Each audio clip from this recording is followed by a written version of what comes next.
We'll continue to follow the financial trade today and impact on the market. Remember, of course, Goldman Sachs record second quarter earnings were driven by an all-time high revenue for the sector. And today we're looking at what's happening in prime brokerage, because the prop desk at Goldman Sachs certainly has been given a lot of credit for helping to boost their returns. But prime brokerage is very much a crucial part of the business. And joining us now is Sam Hocking of B.N.P. Paribas. Sam, what are you seeing in terms of flows from hedge fund clients right now? What's the overall sentiment out there? Well, the overall sentiment right now is that performance is up. So in May, we had about 5.2% average return. So that was one of the best months we've had in 9 months. June, the numbers are coming in now, and they look not quite as well as May, but they're quite good. And so there's kind of a correlation as performance starts to come in, investor demand starts to peak and it starts to increase. And so that's what we're starting to see, is an increase from investors looking at some of our clients and some of the hedge funds in the space. What would you say the percentage of those sort of short right now is right now?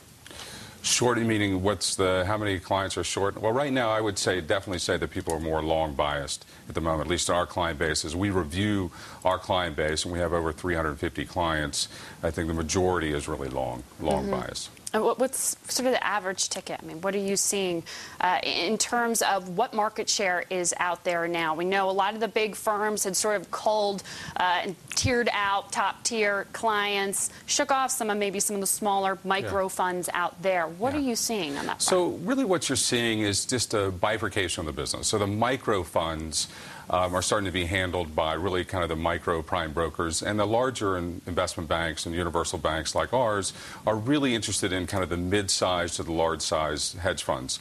And the reason that we are, and the reason that others are, is because there's one, the prime brokerage business, but there's the ancillary business as well, where you can get trading, investment banking, either on the equity side or the fixed income side, the trading. So there's a lot more business to be done with these hedge funds that are kind of the mid-size. And then mid-size I would put kind of in that $1 to $3 billion, and then the upper size is kind of the $5 to $25 billion. Yeah, I would guess there's a substantial resizing of what is top, what is mid-size, and what is small these days. And exactly. So micro, you would define as which? You know, micro is going to be kind of, 200, 150 on down.